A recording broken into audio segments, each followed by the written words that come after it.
So this is the manufacturer of apple cider. We've got 3 gallons going here. They're all pretty much similar, a couple different kinds of juices besides apple juice. Apple cherry and apple kiwi make up some difference. One of them has brown sugar. I think it's the middle one. Gives it a little different color. Um, there's mostly all clover honey. The ones with the mango tea turn out a little darker. Um, and they're going about 30 bubbles a minute right now, which is about average for 4 days into the process. Or this is actually the 5th day today, and they'll go for another 10, they'll go for another 5 to 8 more days, and then be ready to be racked, put into bottles, and sit for about 2 weeks before they really develop a flavor. They also settle out a little bit in the bottle. It's very cloudy right now, but once they're racked, it thins out, clears up, and been keeping track of the bubbles per minute per day.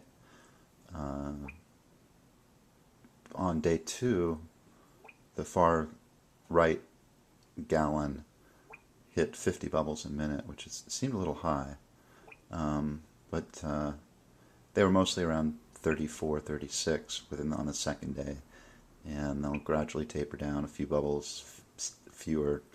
There were 30, well, there were between 30 and 24 bubbles per minute yesterday, and tomorrow it'll probably be about 28 and 20 and 20 bubbles per minute.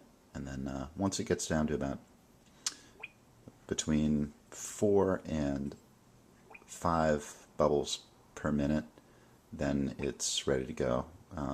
If it's still going about 7 bubbles a minute when it's racked, I found the bottles will explode.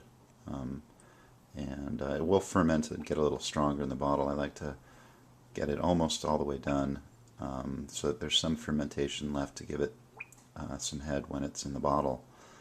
But I like to get most of the fermentation out while it's here, so I'll let it go to about 4 bubbles a minute, or about 12 to 13 days, and then it'll hit somewhere between 10 and 15% alcohol, which is pretty high. That's because it's got the boost of the honey boost. It's not just pure apple cider. It's basically like a mead with apple cider, an apple cider mead. Although the mead's pretty light, it's just got teas. And I've got some interesting berries, and one of them I still need to get an ID on what they are.